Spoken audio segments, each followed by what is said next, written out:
It's with great pleasure I welcome you here to the State Library of Victoria this evening for How Do You Know? My name is Robert Martin. I'm the Director of the City Bible Forum, one of the organisations which is hosting this evening. The City Bible Forum is a national organisation which asks the bigger questions with Australia's city workers, and we regularly host all kinds of activities and events engaging the big questions of life. We're delighted to be involved in the event this evening, a robust examination of the question, how do you know? The famous Greek philosopher Socrates said, "The unexamined life is not worth living." And we believe that it is not only by respectfully listening to the views of those who hold opposing positions that we can all examine our assumptions about beliefs and ultimately determine what is truth. Tonight we anticipate a respectful, intelligent conversation that stimulates many questions. May we indeed consider both sides before committing our lives to the truth. We hope you will leave tonight challenged in some way by the discussion. I wish you enjoy the evening, and I'm very much looking forward to it. I'd like to now introduce Meredith Doig, who is the President of the Australian Rationalist Society of Australia, who is also the other co-host for this evening. So thank you, and I hope you enjoy the evening.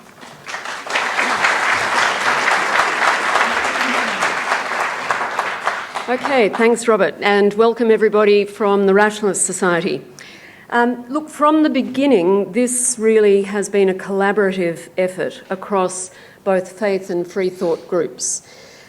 Peter Boghossian will be speaking at 9 Australian cities and Auckland in New Zealand, hosted by atheist groups, humanist groups, skeptic groups and rationalist groups, with the collaboration of the City Bible Forum in 3 of those 9 cities, so we thank them for that collaboration. In particular, we'd like to thank the Atheist Foundation of Australia and the Humanist Society of Victoria, who very generously contributed financially to make this tour possible. And in particular, it was their financial support that allowed us to take Peter to a number of smaller cities around Australia, and without that support, that really wouldn't have been possible. So I really want to say thank you to those groups. There's 2 other people that I'd particularly like to thank. One is James Garth. In the material that you picked up on the way in, you'll see that there's some results of a survey, and it was James Garth from ISCAST, the Christians in Science and Technology, who designed and ran that survey. So I'd like to really thank James for the work that he did there. The other person, and finally, that I'd like to thank is Alison Waters. Alison runs the Waters Group in PR and publicity, and I have to say it is a complete delight to work with Alison. So Alison, thank you so much. Now, without further ado, I would like to introduce our moderator for the evening, Dr. Paul Monk.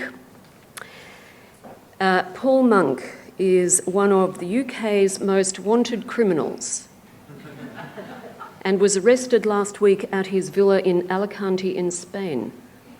Monk was arrested on suspicion of conspiracy to supply cocaine and cannabis, and he was also being investigated in connection with the kidnap and murder of a 25-year-old Frank Brennan from Liverpool. It's amazing what Google does. Okay. Wrong Paul Monk. Paul Monk, Dr. Paul Monk, is Principal Consultant in Applied Cognitive Science and Critical Thinking with Van Gelder and Monk Proprietary Limited. He is a prolific writer,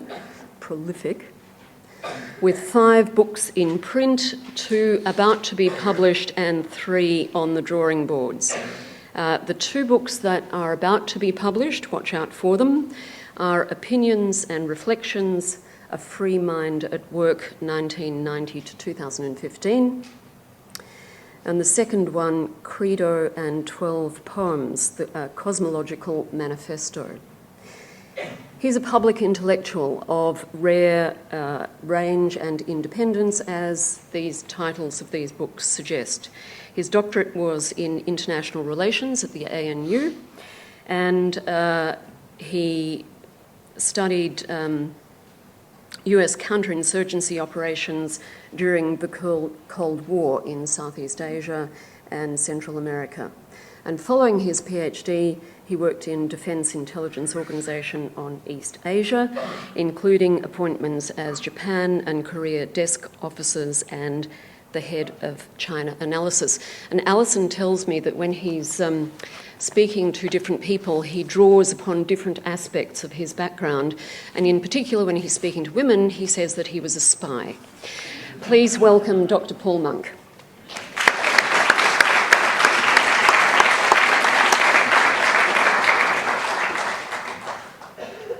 Good evening.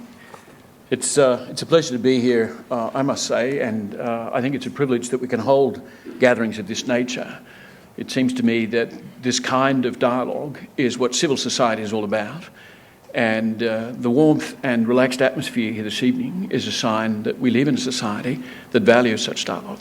Long may it be so. There are many places around the world where it is not the case, where attempting to gather and discuss serious matters can be a dangerous or prohibited undertaking. So I want to congratulate the Rationalist Society and the City Bible Forum for coming together to make this possible, and I trust it'll be a very productive and indeed enjoyable evening. We're here to discuss religious belief and the nature of knowledge, and by many measures you don't get much more serious topics than that, and we have 2 hours. So it's most unlikely that we're going to, as it were, solve the problem. But the important thing about a dialogue is that it's not a football match. So we're not here to cheer for a side that we feel predisposed to support, but rather to listen closely to the side that is least familiar or congenial to us and see what we can learn. And I hope that the dialogue itself between the 2 speakers and then the Q&A will be fruitful from that point of view, and that as many of you as possible go away thinking, I learned something tonight that I hadn't previously been aware of. I had a new thought. Many years ago as a university student, I used to collect pieces of witty graffiti, and there was one that was always a favourite. It's entertained me to this day. It was written up on a toilet wall, as much graffiti is, and somebody had written up, God is dead, Nietzsche. And then a mysterious hand had written underneath it, Nietzsche is dead, God. I thought it was really very sweet. Long ago in the 18th century, the famous French philosopher Voltaire declared, if God didn't exist, we'd have to invent him. And roughly a century later, the French novelist Stendhal quipped, God's only excuse is that he doesn't exist. It's these tides of opinion and debate that bring us together today, and indeed the kind of exchange we're about to witness takes us all the way back, for those of you familiar still with the New Testament, to St. Paul's debates with Epicureans and Stoics on the Hill of Mars in Athens 2,000 years ago. It's a great tradition, it's a worthy tradition, and one that instead of feeling immersed in conflict, we should feel deeply engaged with culturally, it seems to me. I'd like to think, indeed it's my expectation, that what we're about to witness will be full of brio and élan. And indeed, from what I understand of both of the speakers, that's very much what I would expect. Dr. Peter Boghossian, who will address us first, and the respondent, Richard Shumack, given both their backgrounds as philosophers, will have articulate opinions on this subject. But given their wider human experience and their personal interests, I would expect witty repartee and entertainment as well as serious argument. Let's remind ourselves that the capacity to gather like this is a privilege and an opportunity. I'm here not as an adjudicator, but as an umpire, as it were. And the rules of the game are really very simple. We'll be timing the speeches, and we'd like to keep the question and answer session also to time. So Peter will speak for 30 minutes. I'll give him a warning tap at about 25 minutes so that he's in range of his time. And then we'll invite Richard Shumack to respond. Richard will have 15 minutes. And I'll give him a warning tap at 15 minutes and a wrap-up at 15. Then, as many of you will be aware from if you've read your programs, there will be a 15-minute period in which I'll invite them to have a one-on-one dialogue with you as witnesses in an attempt to clarify some of the more contentious or unclear things that have emerged in their speeches. At that point, we'll open the floor for your questions, and we'll have 30 minutes, which is a reasonable amount of time, I hope. What I would ask is that when you ask a question, you attempt to articulate your question as concisely and clearly as you can, because that way we'll get through more questions and we'll get a wider sampling of the opinion and concern that's in the room. So I would appeal to you to give a bit of thought to your question before you stand up to ask it, and not to stand up and make a speech, but to put your question to the speakers. With that, I'd like to introduce Peter personally. Peter's main focus is bringing the tools of professional philosophy to people in a wide variety of contexts. Over the past 25 years, he estimates that he has taught some 30,000 students, a staggering number when you think about it. But the range of institutions is what's more impressive, really. He's worked in prisons, in hospitals, in public and private schools, in seminaries, colleges and universities. He's worked for Fortune 500 companies and small businesses. His fundamental objective is to teach people how to think through what often seem to be intractable problems. And you'll gather from Meredith's introduction that that's something I very much warm to. His primary areas of research are critical thinking and moral reasoning. His doctoral research studies, funded by the state of Oregon and supported by the Oregon Department of Corrections, consisted of using the Socratic method to help prison inmates to increase their critical thinking and moral reasoning abilities and to increase their desistance from criminal behaviour. Peter's publications can be found in numerous credentialed professional journals, including Scientific American, Dialogos, The Philosopher's Magazine, Skeptical Inquirer, Education Policy Analysis. I think I won't read the whole list because it's very long, but it's a sign that his professional engagement has been profound, serious, and widely accepted. Peter was a councilman for the state of Oregon, the chairman of the Prison Advisory Committee for Columbia River Correctional Institution, and advisor to Sockeye Magazine and the Weekly Alibi, wrote national philosophy curricula for the University of Phoenix, and was a research fellow for the National Centre for Teaching and Learning. He teaches critical thinking, science, and pseudoscience. He doesn't teach pseudoscience, he teaches about it, of course. The philosophy of education, and atheism and new atheism, all at Portland State University. He is an affiliate research assistant professor at Oregon Health Sciences University in the Department of General Internal Medicine. He's also a national speaker for the Centre for Inquiry and the Secular Student Alliance, and an international speaker for the Richard Dawkins Foundation for Reason and Science. His book, A Manual for Creating Atheists, which many of you will have seen on your way in, and his game, Jux, which is a story-building game for creative thinkers, are both available on Amazon. His forthcoming app, Atheos, helps users have non-confrontational discussions about gods, religion, faith and superstition. It will show users how to gently explore a person's strongest beliefs. More information about it can be found at atheist-app.com online.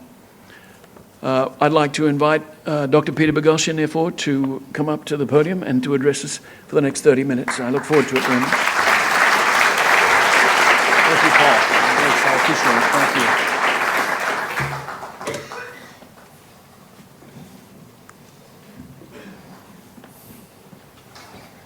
Hello, Melbourne.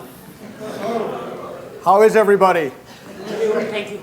Excellent. So I've wanted to come here ever since I was a child, and I am very happy to report it has not disappointed me. I've had a great time, and I've met some great people, and thank you to my host, Meredith. I made her stop the car when we visited her brother's house, Chris, because I saw a kangaroo. A roo, as they say. This was an epic, game-changing moment for me.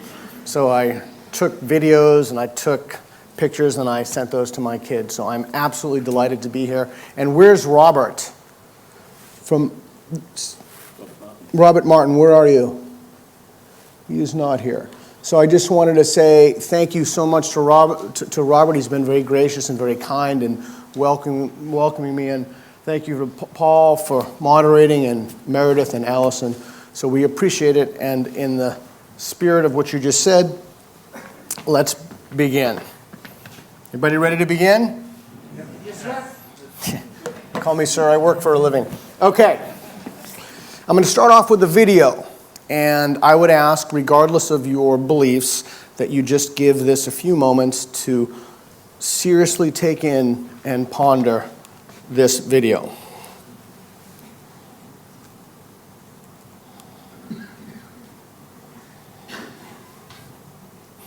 Well, it would make it much easier to ponder it if you could hear it, I suppose.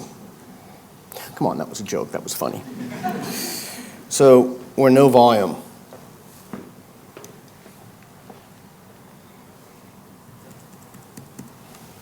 Is it because there's a conflict with the mic?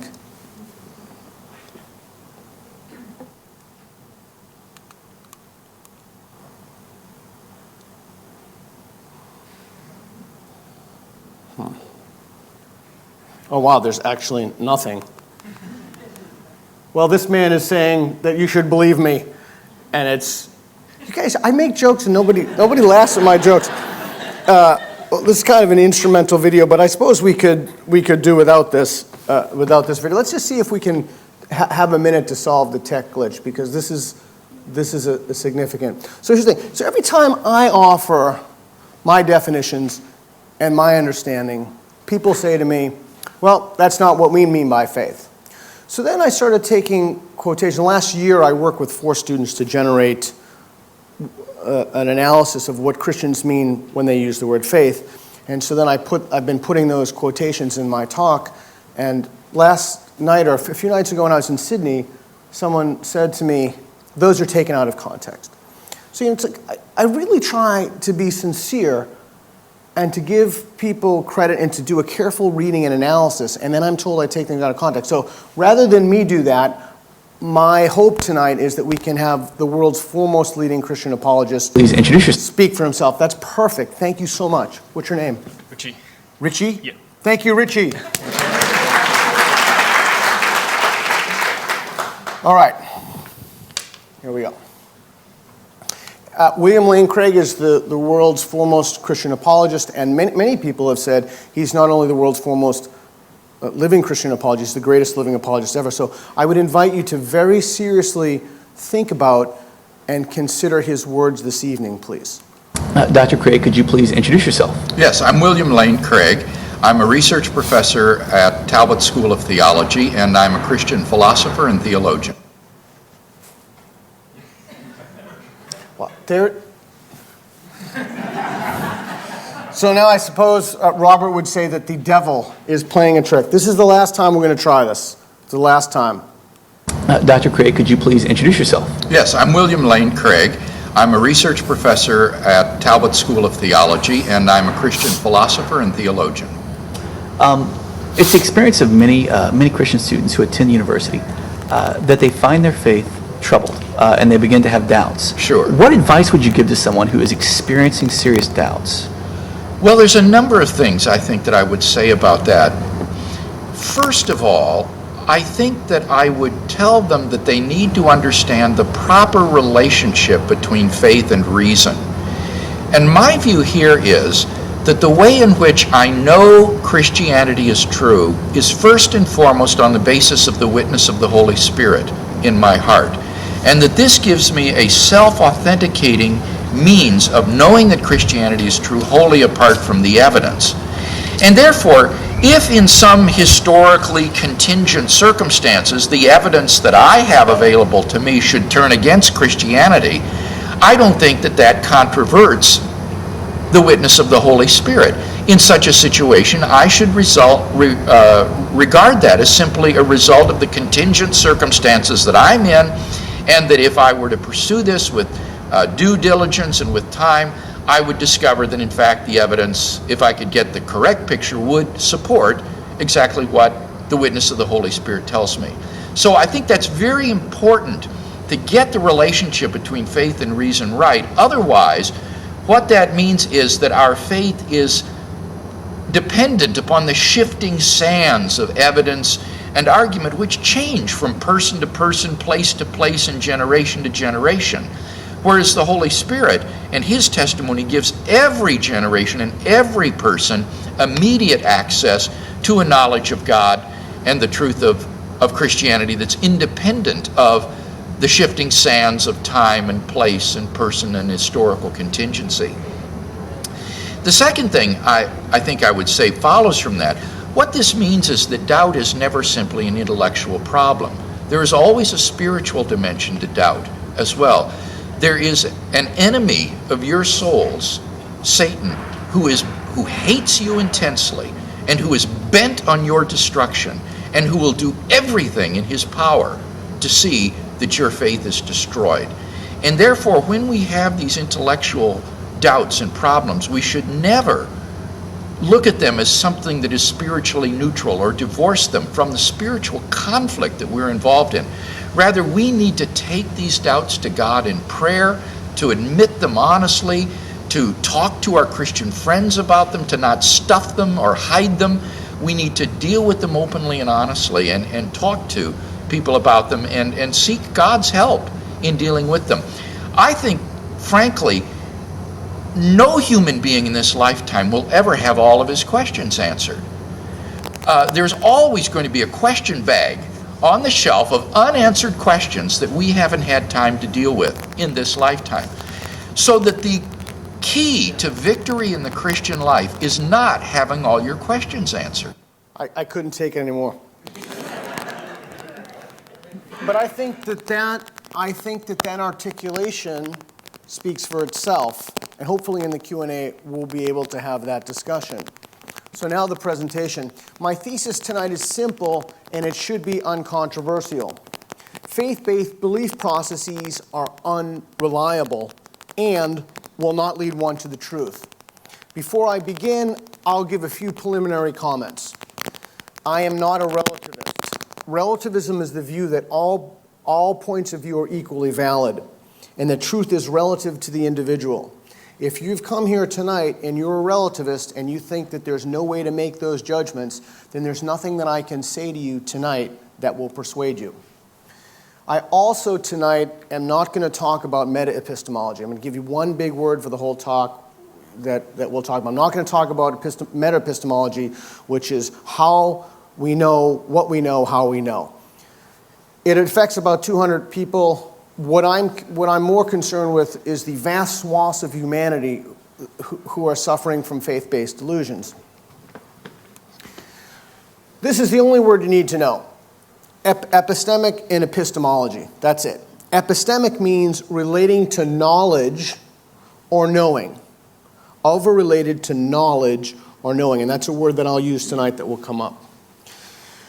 Finally, I'm willing to say that I am completely open to revising my beliefs and changing my mind. If I have said something tonight that is in error and you come up in the Q&A and let me know, I will thank you. In fact, not only will I thank you, if you correct a false perception of reality that I have, we are going out for drinks tonight, I am buying you drinks. So that Socrates says that is a virtue. Changing one's mind is a virtue. So I am very interested in aligning my beliefs with reality. Let's get back to the thesis. Faith-based belief processes are unreliable. What do I mean by unreliable? I mean that they will decrease the likelihood that one will have true beliefs. I'm going to demonstrate this tonight by talking about various methods of reasoning. Are some ways of solving problems better than other ways of solving problems? What do I mean by better? I mean, will they increase the likelihood that one will have true beliefs? To answer this question, let's take a step back. This is a great little critical thinking exercise. When you want to think about the best way to do something, think about the worst way to do something, and then flip it around. Are there worse ways of reasoning? Are there worse ways of trying to figure out solutions to problems? Let's take a very simple example. The measurements of my bathroom door. My bathroom door has a massive hole in it. I do not know, every time in the Q&A people say, how did the hole get there? I do not know how the hole got there. I'm not hiding anything from you. I do not know how it got there.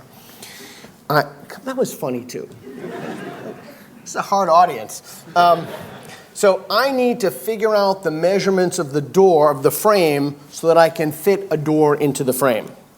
So are there worse ways to figure out what the measurements are? Yeah, there are. Here's one. Ask my dog, Teddy. That is a worse way, in spite of my daughter's protestations that he really does speak and understand English. It is a worse way to solve the problem. Here's the second one, divination. I'll take some sticks from my backyard, I'll pick them up, I'll throw them, and then I'll somehow divine the measurements of my bathroom door. That's another worse way of reasoning. 3, another worse way of reasoning, sacrifice a goat. That is a worse way of reasoning. We can rule that out right from the get-go. So do people use worse ways of reasoning for themselves? Yeah, all the time. Here's one example of a worse way of reasoning. Astrology. Now, this, I'm going to show you the next slide, and if you don't believe me, Google it, it's true. Not only do people use this method, but there's an actual book about this. People use this for themselves and for their loved ones and for their cats. So how do we know? How do we know that astrology is unreliable? The answer to this question is virtually the same in every single slide I'll give here today. We look at the evidence. If we want to figure something out, we look at the evidence.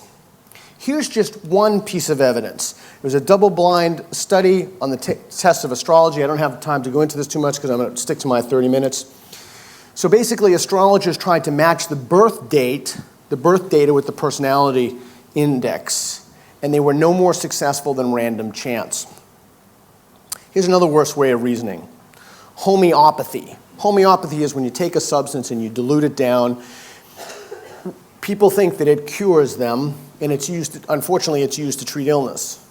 Just to be clear what I mean by diluted, if you were to spit in the ocean, that's about as much, it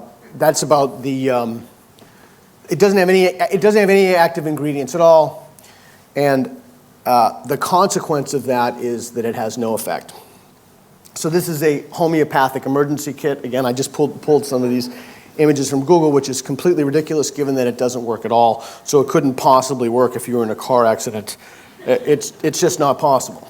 But how do we know it's not possible? Well, we know it's not possible because we look at the evidence.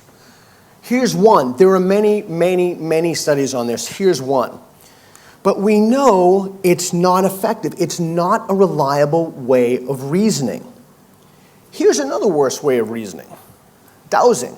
You can douse for anything you want. Basically, you take 2 sticks and you walk around and you say, oil or water, or people try to douse for elephants. In Iraq, they tried to douse for bombs, which you can see is problematic, to say the least. Dowsing is unreliable. How do we know it's unreliable? You've got to know what the next slide is. We know on the basis of, here you go. Here's just one piece of evidence. There are multiple pieces of evidence, and this has been studied over and over and over again. There's also a $1 million challenge offered by the James Randi Educational Foundation.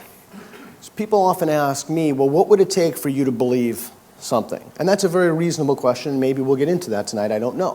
What would it take for me to believe in a pseudoscience like dowsing or astrology is if it passes the James Randi $1 million test. That would be sufficient evidence for me to warrant belief change, particularly about pseudoscientific phenomena. Unreliable processes lead to unreliable conclusions. That is, if the process that one uses is unreliable, the conclusions one comes to cannot be relied upon.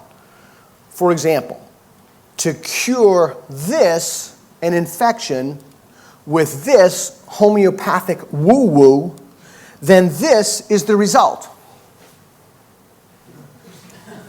Nothing. There is no result. There's no result because it doesn't work. It doesn't work, so you won't achieve an effect. So let's take a look at the process of dowsing. Dowsing is unreliable. Think about it like this. Dowsing is the process. It's the process that someone uses to come to a conclusion. The conclusion is, I douse, the sticks cross, water. The conclusion is, water is here. Dowsing is the process that one would use to reach that conclusion.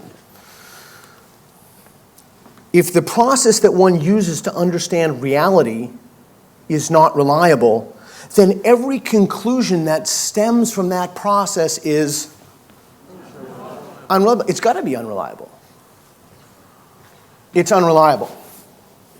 So let's think back to my bathroom door.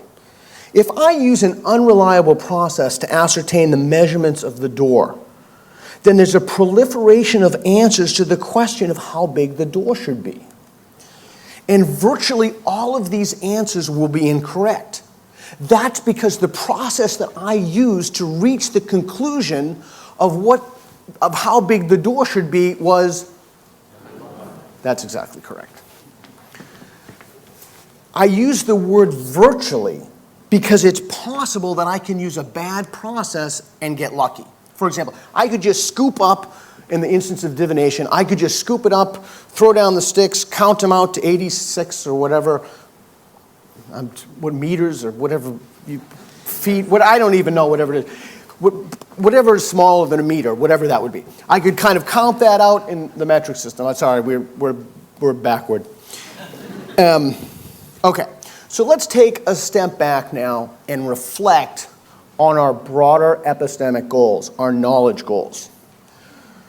Every single person in this room has two goals.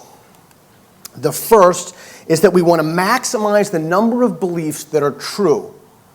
Now, if this were our only goal, then all we would do is we would believe everything anybody tells us, anything we think, anything we hear, would just be like, yeah, that's a great idea, I believe it.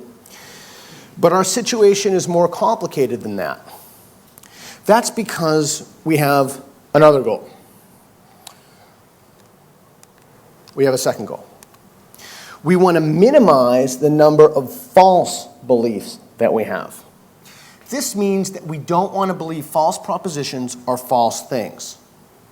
We want to have the fewest number of false beliefs possible. But again, this does not mean not believing anything, because then we wouldn't have any true beliefs. So that's our epistemic situation. That's where we are right now. All right, so let's revisit the example that I began with, my bathroom door. We've established that there are bad ways to answer that question. And again, by bad, I mean ways of thinking about that problem that will not enable me to figure out the measurements of a replacement door that will actually fit in the door. To get measurements of a door that will fit, I need to use a reliable process. Here are three examples of more reliable processes. One, a tape measure. Even I, the anti-carpenter, can use a tape measure. You take the bottom of the tape measure, you string it up to the door. I'm the least mechanical guy around. I can figure out how to use the tape measure. Two, Google it. Maybe the door is from, do you have Home Depot or Lowe's out here? Some kind of one of those big change. Maybe the doors have prefab number on it, so you can look at the number. Three, this is my friend Rick June. He'd be very happy that I mentioned his name in Australia. He is my contractor. I can ask him who he's an expert. He's a great guy too. Contrast this, for example, with someone who's never looked at the door and who won't look at the door. Is this guaranteed to work? Is this a sure thing? No, it's not a sure thing. It's always possible that one could make a mistake. You could make a mistake in the measurements. You could make a mistake in the autocorrect on your phone. It's always possible. But remember our twin epistemic goals, to decrease the number of false beliefs and increase the number of true beliefs. To do this, we cannot use processes that are unreliable. So my guess is at this juncture you've anticipated a very obvious question. Are there any commonalities among processes that take us away from reality? Processes that decrease the likelihood that the conclusions one comes to will be true? Well, yeah, actually there are. There are two. The first is that processes that take one away from reality are not based upon evidence. The second commonality, and in my experience, this is very, very common. They're based upon what one thinks is evidence, but is not actually evidence. I term such ostensibly benign superstitions gateway beliefs.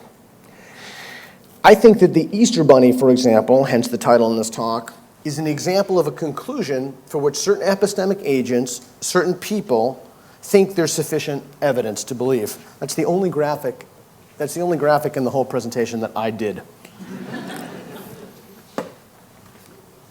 All right, so we've now finally set the groundwork to talk about faith.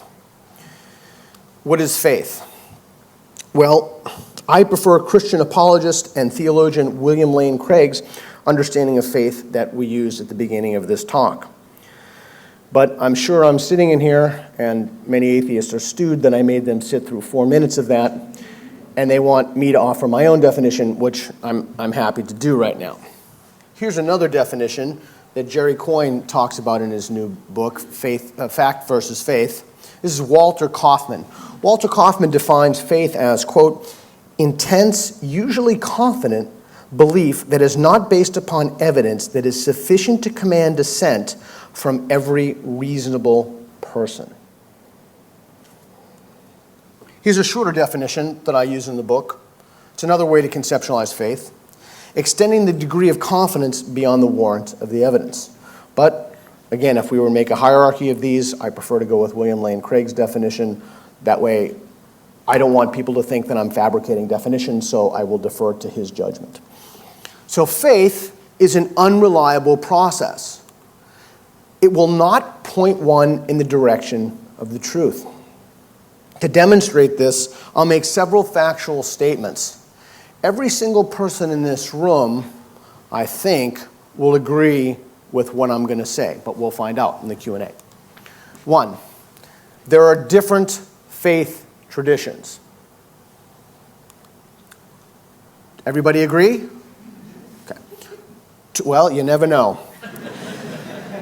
2, people have sincere faith in their faith tradition. I had a brief dinner with Robert. I think he's a very, very sincere guy.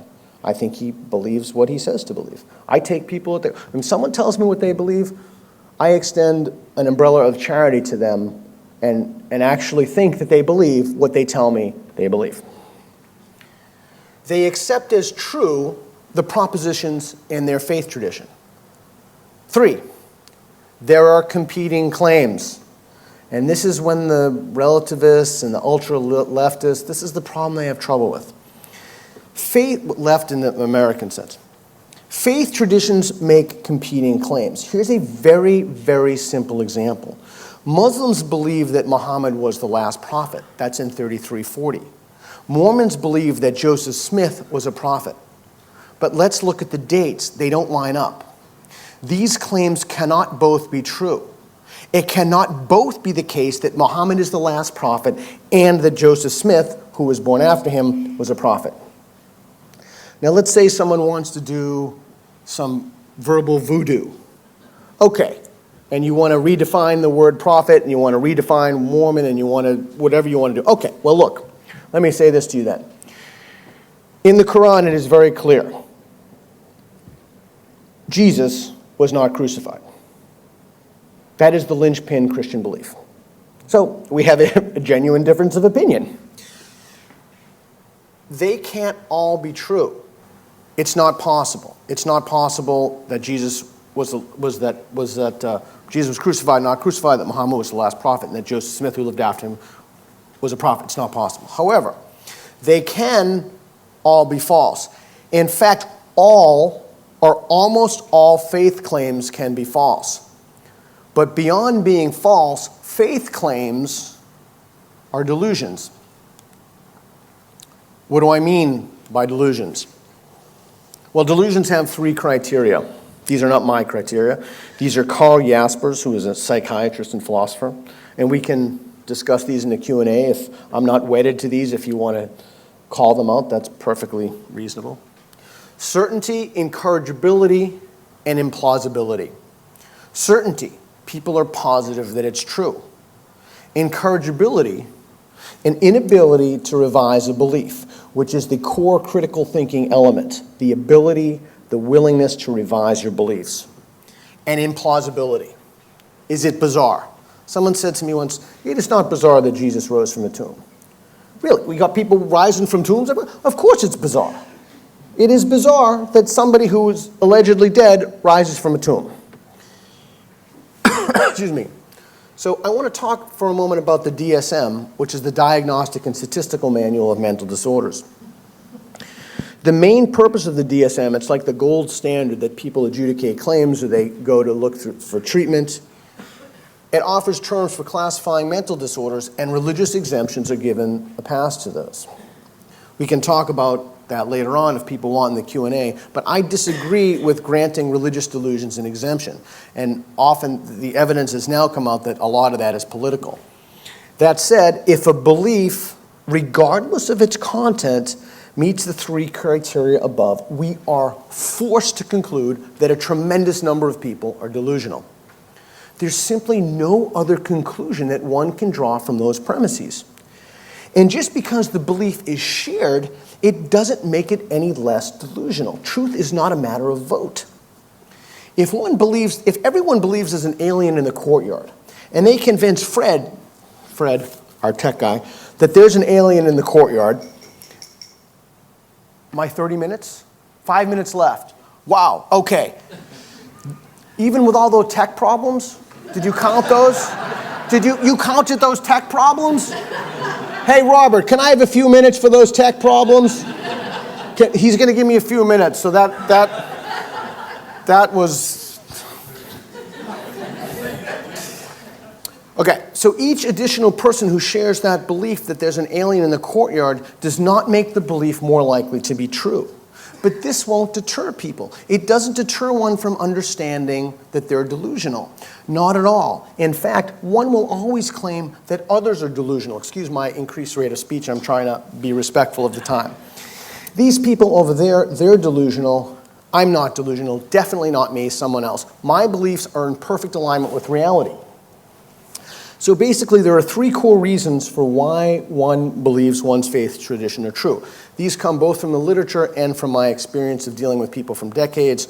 I could have chosen others. I just chose these because they're popular and conspicuous. Reason number one, miracles. Examine briefly three alleged miracles. There are many others, but again, these are the most common. Catholics believe that the communion wafer is the literal physical body of Christ. This is called the doctrine of transubstantiation. This is official church doctrine. It gets transformed. The wafer gets transformed into flesh, which they then eat. I know. Speaking in tongues. Pentecostals believe that they can speak in tongues. They get this notion from 1 Corinthians 12. Me Vangela, Vancira, Jantera, Vonsenta, Vanciana. Me Vangela, Vancinta, me Vunceva, Vancico, Vanciani. Me Vu Fanciantana.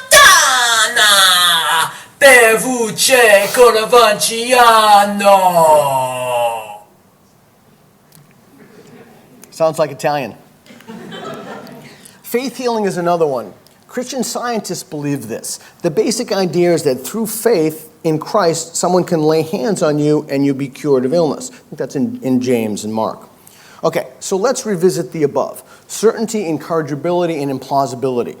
Does one hold the aforementioned beliefs with certainty? Well, I don't know. You have to ask the person who's making the claim. Are you certain that the wafer transforms into flesh? Yes, I am. Okay, ching. Incorrigibility. Are you willing to revise your beliefs? Not lip service, not verbal behavior. Are you sincerely willing to revise your beliefs? Okay, again, case-by-case basis. Implausibility. Is it bizarre that someone believes they could speak in a dead language they have had no exposure to? Yeah, it's bizarre. These are all testable claims, and we can turn the tools of science on those claims to figure that out. Spoiler alert, they are all false. All of these things have shown to be false. Once one makes the claim of a supernatural phenomena, this leaves a footprint in the natural world. We can use the tools of science to test these claims. They're testable and measurable. For example, the Catholic belief of intercessory prayer. That's the idea that someone can pray for someone who can pray for someone else and they'll be healed. Well, we've actually tested that in the Harvard Prayer Study. You can Google that. It's not effective. It's so interesting to me that so few people have heard of that study, but when it comes to the study of, like someone talks to plants and how does it grow, everybody knows about those. Everybody's heard about those. But actual studies that affect people's well-being, very few people have heard about. What about speaking in tongues? It's language-like, but it's not a language. It is basically gibberish. But here's what's really interesting about these things. All of these are delusions. Each person views the other person's faith as a delusion, and a wonderful book on this is John W. Loftus's The Outsider Test for Faith. The Pentecostal, who believes she can speak in tongues, views the Catholic's belief that the wafer is a literal body of Christ as a delusion, and vice versa. Or that Muhammad rode to heaven on a winged horse. That's in Surah 17:1. If one belongs to a faith tradition, one can and should scrutinize one's faith with the same tools of reason and by the same standards of evidence that one uses to evaluate other faith traditions. That's the outsider test for faith. Why wouldn't one see these faith traditions as delusions? There are many reasons for this, and we can look to cognitive neuroscience, psychology, epistemology for answers. Okay, what's the second reason people give for giving their faith tradition is true? Conviction. But conviction is evidence of nothing but conviction.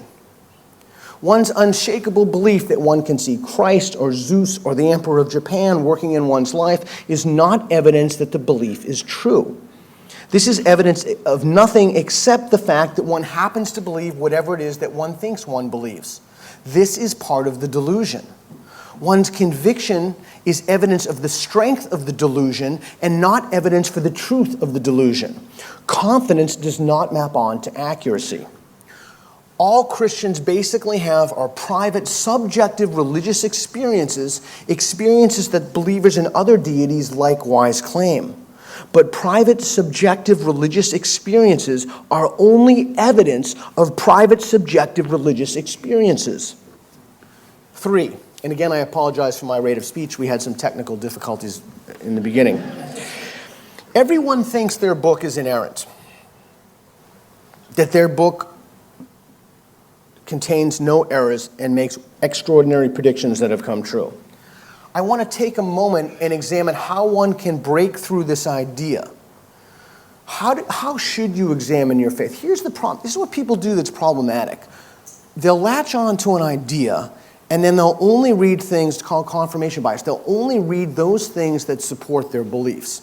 But if you want to have a healthy, intellectually honest, sincere, robust discussion with yourself, you have to read things that contradict your beliefs. And yes, I'll show you my reading list. I took a picture of it somewhere on my phone. I'll show you my reading list this summer. It's very important to read things, and listen, even in the political arena, listen to things that don't comport with your pre-existing beliefs. At this juncture, something else may happen. Often people try to redefine the word faith. Of course, one can replace the word hope with the word faith, and one can also use the word trust in place of faith. But what matters is when we use the word in context. When a Christian is asked to present evidence for a specific claim, for example, a talking snake, and they reply, it's a matter of faith, they are not saying it's a matter of trust. They are specifically using faith as a placeholder where evidence should go. People are free to do just that, just as I am free when asked about the evidence of Bigfoot to say it's a matter of trust. But that still begs the question, what makes you trust in Bigfoot's existence? If you're here tonight and you think, all right, now we're cool, awesome, now we're good to go. If you think your faith is a reasonable faith, then here's John W. Loftus's question to you. How does faith add to a conclusion arrived at from the objective evidence, or objective probabilities? Similarly, please reflect back on the Craig video that I played at the beginning.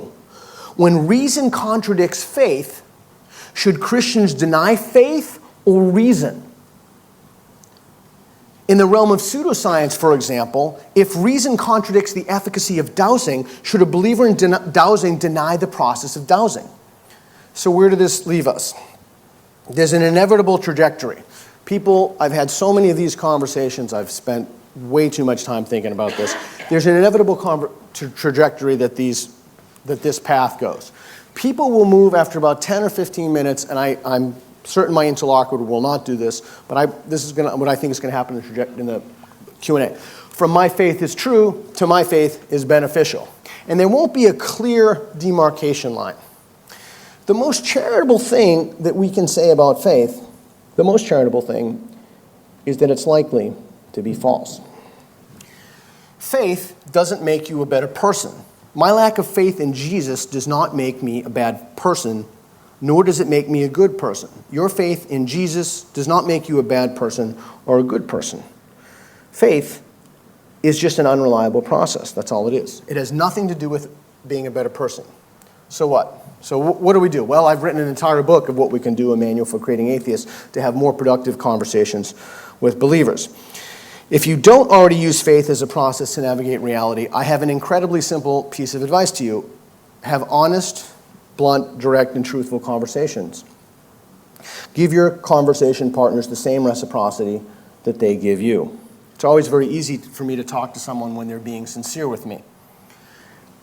Help people align their belief with reality, but don't just stop there. Tell them about the advantages of reason and rationality. Don't leave them alone in the cold.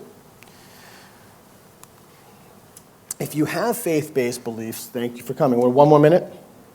1 minute. Is that my 1 more minute? All right, thank you for coming. Tonight is an Okay, well, nobody, check his ticket.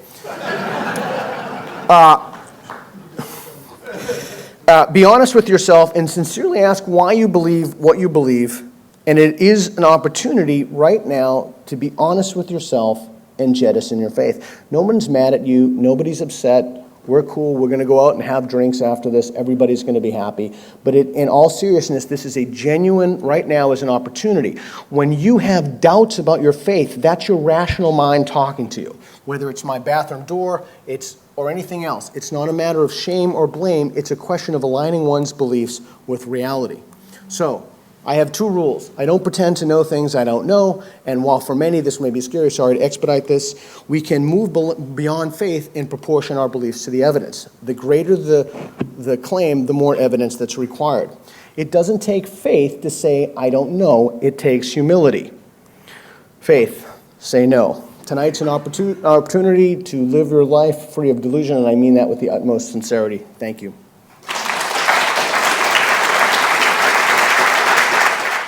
I said at the start that I was an umpire, and now I know what it's like when an umpire on a football field has to decide, has he run too far before bouncing the ball? I'm sure they'll agree that was a fascinating presentation, and I hesitated to cut it short because I very much wanted to hear, as I think you did, what Peter had to say. That's the main reason we're here.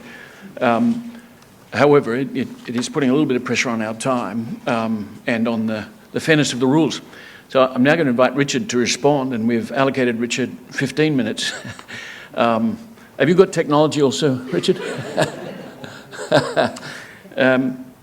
Richard's a research fellow in philosophy at the Centre for Public Christianity and the director of the Centre for the Study of Islam and Other Faiths at the Melbourne School of Theology. His doctoral research was into ideas of certainty and doubt in religious epistemology. His other interests are the ethics of sport, as it happens. I stand convicted, don't I? And Christian-Muslim philosophical dialogue, a great issue of our time. Richard's latest book is called The Wisdom of Islam and the Foolishness of Christianity, an interesting title from a Christian philosopher. It explores a range of issues surrounding the epistemic credentials of theism in general and of Islam and Christianity in particular. And on the personal side, he loves curry, loves and hates golf, coaches Australian rules football, and tragically, by his own confession, still follows Carlton. As a Collingwood supporter, I have to agree it's tragic in every sense. Welcome, Richard. Please come and address us.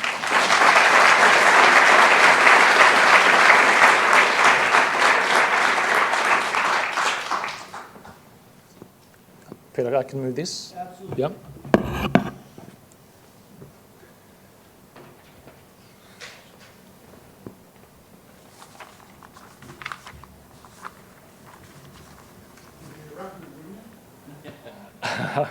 Played one game in the ruck, it was very ugly.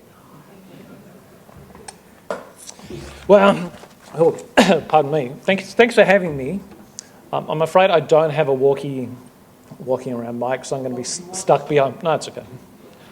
No, I'll stick with a reliable technology. And Paul Collingwood support. I don't know whether I would have agreed to do this if I knew it was going to be moderated by a Collingwood. Clearly, we're not going to get an unbiased debate. And especially this year, it's disappointing. Look, the only redeeming thing is I actually have a son. I live in Sydney, as it happens. One of my sons is in the Swans Academy, and knowing how much Eddie hates the Swans Academy, it's good to have at least one thing that I can sort of stick it up, Eddie, because the football team is not going to do it on the field. All right, let's move on. I have some technology, but it's low tech, no videos. Just a couple of clarifying things before I begin. Time starts now. I've got 25 minutes, right? First thing is, I'm not going to try and make a case for the truth of Christianity or theism in general tonight. If you're hoping for that, that might be disappointing to you. I want to stick with the topic that Peter chose the topic. I want to talk about epistemology, and if anything, the case I want to make is that theism can be held by reasonable or reliable epistemologies. Peter's already said you can hold true or false beliefs by reliable epistemologies. All I really want to say is that you can hold theistic belief by a reliable epistemology. Now, Peter, I think I'm right in saying that Peter calls his approach, if you see on his website, approach to epistemology, street epistemology, as opposed to the sort of highbrow, hardcore epistemology done by 200 people. That's right, street epistemology, right. And I love that idea. I love the idea that all people need to think critically, particularly people who hold religious beliefs should be trying to do that reasonably and reflectively and critically. I love the idea that epistemology has to apply in every part of our lives. Love that. The thing I have with what we've heard tonight is that I'm just not sure that the epistemology that we've been presented with works. And I don't think it works in ordinary life, let alone the life of a religious believer. Seems to me that the sort of epistemology that Peter's been talking about can't handle the ordinary beliefs that you meet on the street.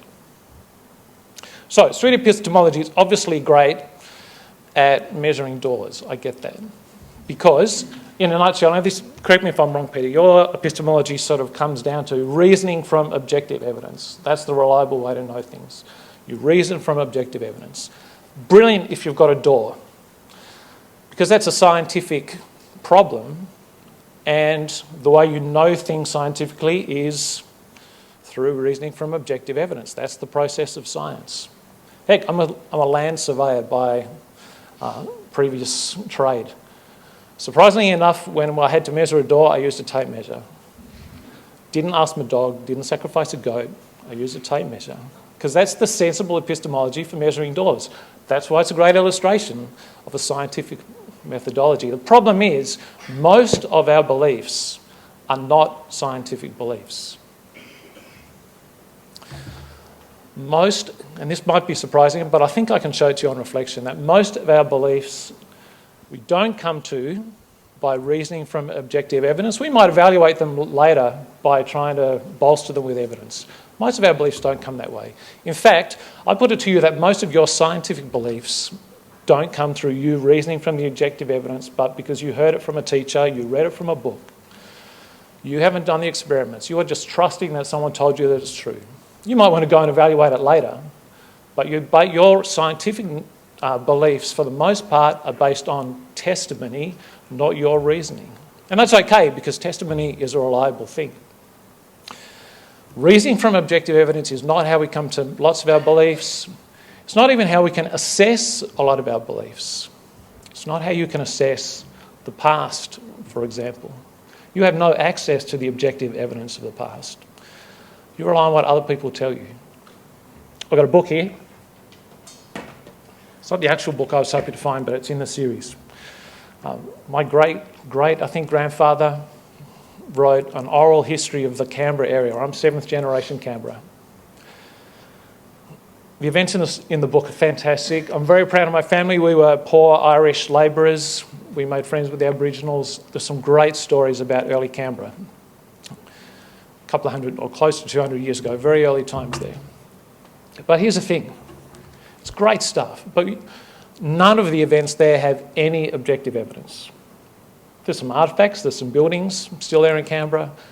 None of the events in the book you can access any objective evidence, but I can still meaningfully say, hey, I know what happened in my family. And I can believe it, reasonably, reliably believe it to be true. I'm going to try and move quickly as well. But, very quickly, a full, proper epistemology has to cover all the ways that we come to know things and evaluate things. Science, past events, eyewitness testimony, personal experience, introspection, intuition, a lot of these things are not things that you can know through reasoning from objective evidence. However, it's not that they're completely isolated, you can look for evidence, but that's not how we come to know those things. This is a long quote, but Peter promotes people like Dawkins and Hitchens as great examples of how you reason. He's part of the new atheist crowd. That's okay, but this is an atheist philosopher who, if I'm right, Peter quotes in his book actually, I think. The sort of epistemology we've heard about tonight is called scientism. It's the idea that everything needs to be scientifically accessible. Philosophers don't believe in scientism. New atheists do, philosophers don't. And this guy is saying, such a move is a bad one for public atheism because it's philosophically unsound, it does a disservice to science, and it does a disservice to atheism. It doesn't work, can't handle all knowledge. That's my first problem. Second problem.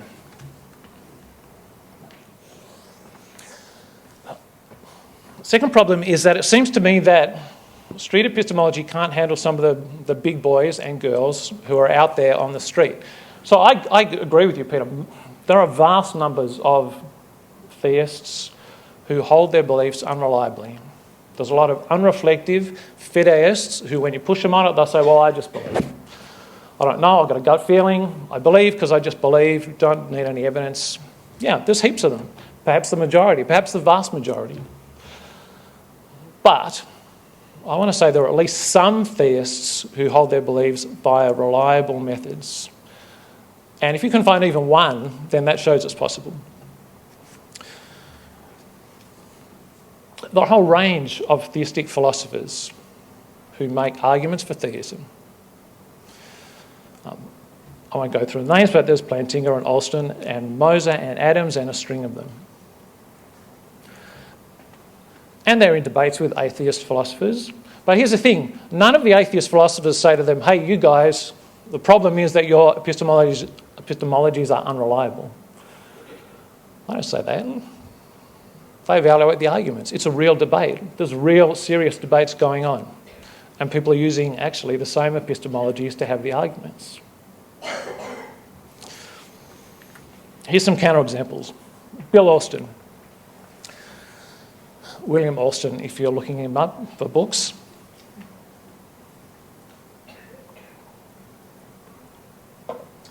Bill Alston literally has written the textbooks on epistemology and justification, and especially his most recent one on epistemic evaluation, how you go about assessing your beliefs.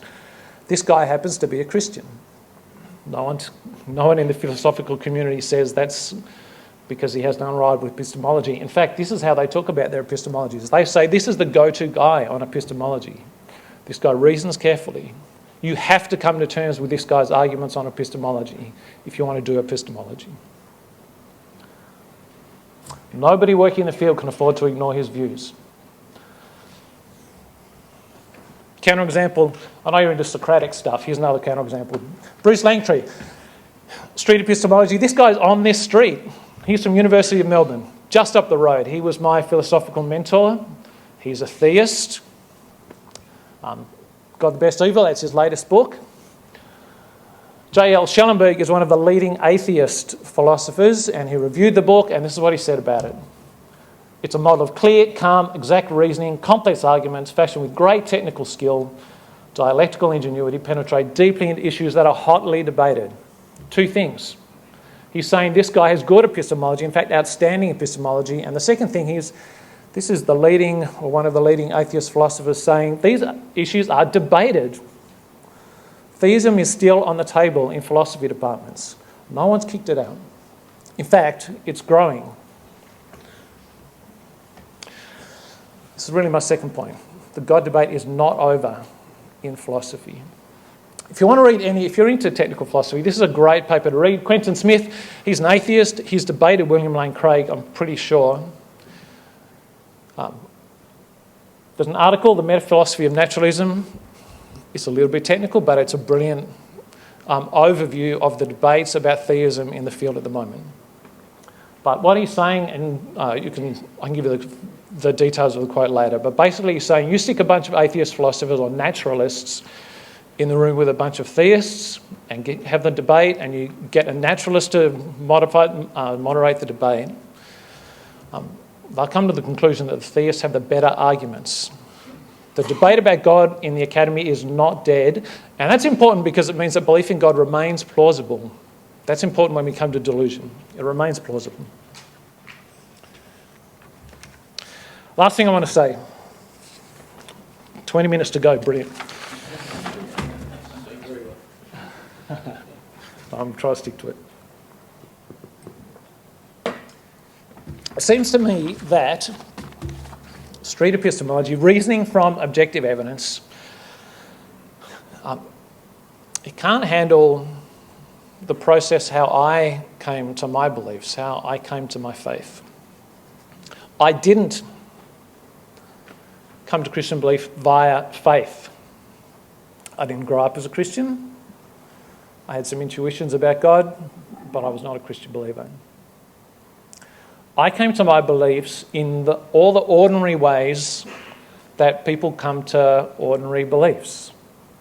So I was drawn initially, in a rational way actually, when I first started reading things in the Bible, intuitively, particularly the insight that was there into human nature and my human experience. I found a great explanatory power, and that's about reasoning. I found that it had a great explanatory power for my situation as a person. That was the initial drawing in. I can point to personal experiences. I can point to looking at the historical evidence, and again, you can't do that objectively. We rely on testimony. But I looked at the historical evidence. But also, and here's the thing, Peter talked about miracles, that's great. Let me give you an example of a miracle that I was involved in. It wasn't a private miracle, it was a public miracle. And I'll give you a bit of my thinking behind it, and you tell me whether it's a reasonable way of thinking about it. I won't give you all the details. But I was in a situation where I visited a family who had a child. The child had been sent home from hospital. After months of being in hospital, the doctors couldn't work out what was wrong with the child, and the child had been sent home to die. And while I was in this family's house, I had an experience. It wasn't a looked-for experience. I didn't expect it. I didn't ask for it. I had an experience where my arm felt like it was electric. And I had an irresistible urge to go and put my hand on the child and pray for the child.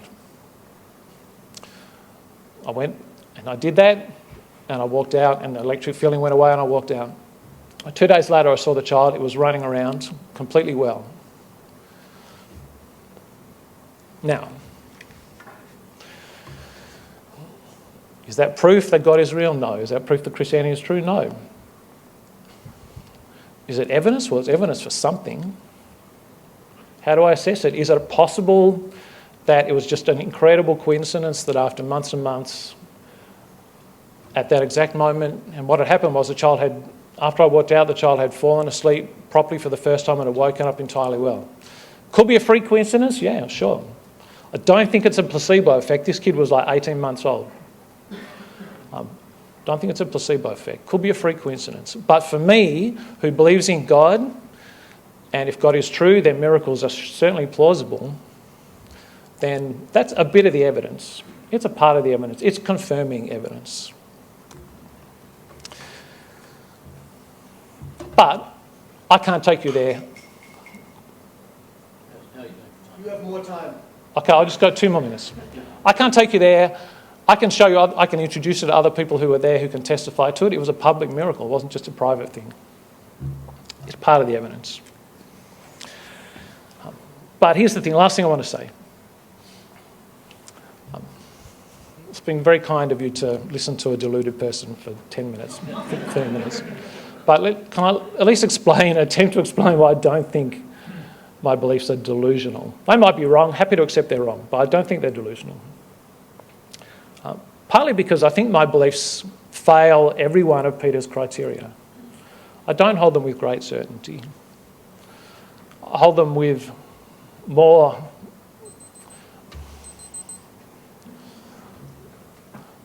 I'm convinced that they are more sensible than the alternatives, but if I can be shown that that's wrong, I'll change. I don't hold them incorrigibly. I doubt them all the time. I struggle. And again, I don't think that they are implausible.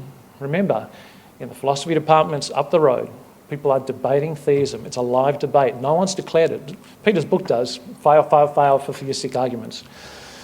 It's just not the case in philosophy departments. It remains plausible, and if it remains plausible, then it's not a delusion. And here's the thing, particularly when it comes to experience that I and other Christians have, intuitions, testimony of the Holy Spirit, they're subjective, sure, but you can't say that they're a delusion unless you're inside my head. I can give you stories of dreams that people and I had. You can't say they're a delusion from the outside.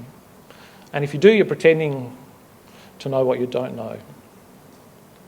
And as Peter's explained to us tonight, that's an unreliable epistemology when you claim to know something that you don't really know. Thank you.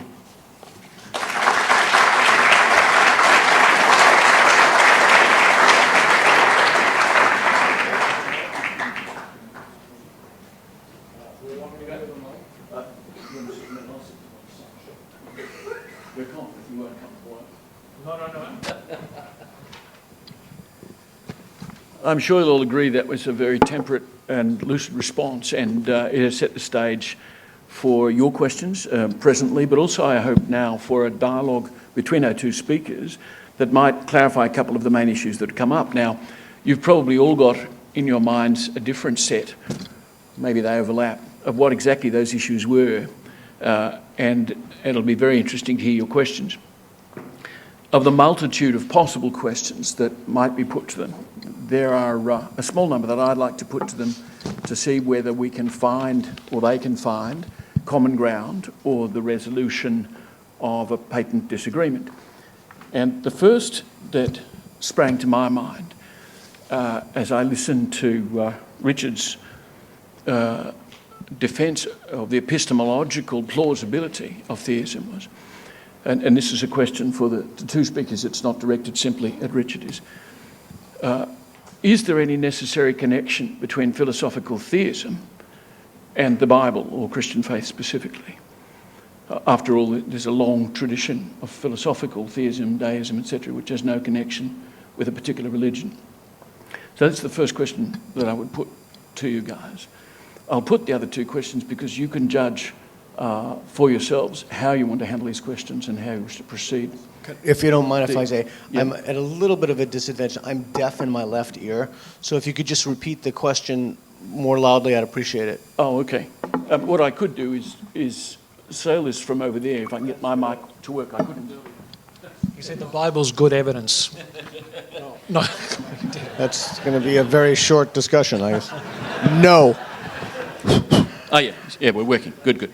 So the first question was, why would anybody believe that there's a necessary connection between philosophical theism and the Bible or Christianity specifically? The second, and I think... Can we do that one first before we go to the second one? Well, the thing is, any one of these questions could take our whole 15 minutes. So I thought if I put the three questions to you, you can judge for yourselves which weight to give to them. And I'm sure everybody will be interested in how you discuss that they're related. The second, and I think this is very important, and in the first instance, it calls perhaps for a response from you, Peter, the suggestion that the whole approach that you took this evening about reason and evidence is scientism, and that it's actually, as a methodological or epistemological approach, an unsound way to assess what in fact people believe about all sorts of things on a daily basis. That seems to me to be a point of epistemological contention of merit and prominence. And the third question I think I'd ask is, and this is primarily directed, I suppose, to Richard. You said towards the end, Richard, that it wasn't that you were raised as a Christian, and it wasn't through certainty that you arrived at Christianity. It was through a combination of experience, of testimony, and this is what caught my attention particularly. You said reading the Bible, you felt that the insights that you find in the Bible about human nature and the way the world is drew you to it in a way that I take it you weren't drawn by other books or philosophies. And it strikes me as an interesting question, since, as Peter pointed out, people have various religious faiths, and each of them might say that. So the question comes back to why the Bible in particular? What exactly are the insights there that set it apart and would generate faith, rather than simply saying, well, it's a book like other books and there's interesting stuff in it and that's about as far as it goes? Those would be my questions. It's now just after 20 past, so let's take our 15 minutes and, if it starts to run out of control, I'll intervene, but you're both very articulate and temperate gentlemen, so let's hear what they have to say. Okay, thanks. I'll take the first one. I'll take the second question he asked, and you want to take one of them, or do you want to respond to me? But I'll take the second one. Is that cool? Start there and we'll keep going. Okay. So the second question you asked was about turning the tools of science to religious questions. Is that correct? More precisely, the suggestion that scientism is an epistemologically unsatisfactory way to approach a great many epistemological questions. Okay, so rather, scientism, as I'm sure you know, that would take a half an hour for us to discuss, but here's the nature of the problem. I know of very, very few faiths, unless you're like a Unitarian Universalist. Do you have Unitarian Universalists here? You do? Yeah. I know very few faiths that do not make objective claims about reality. The moment you make objective claims about reality, we can then subject those claims to the tools of science. Now, there is a difference between an objective claim and a subjective claim, and maybe we want to spend time on that, I don't know. But subjective claims, Richard said things like intuitions or loving someone or beauty. Those are subjective claims. Objective claims are the ones I gave in my talk, Muhammad flying to heaven in a winged horse, or in the realm of pseudoscience like homeopathy or dowsing, what have you.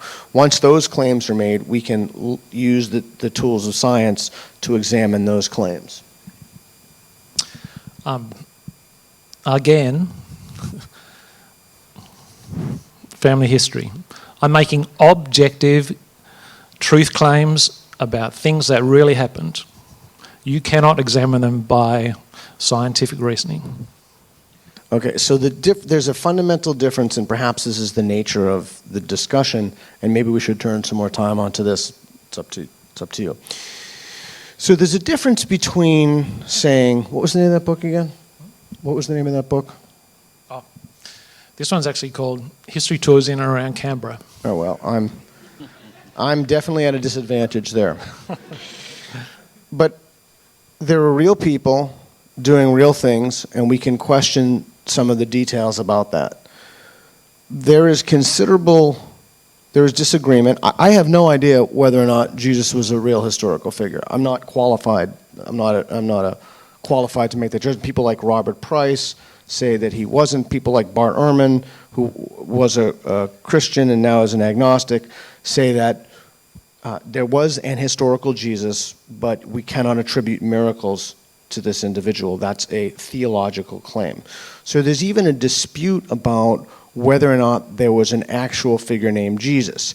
So in one instance, we're talking about, was there a tomb? Where was the tomb? Who wrote the text? We don't even know if these things exist. But in the other, the only commonality is that there's a book. There's a Bible, and there's the history of Canberra, whatever it is.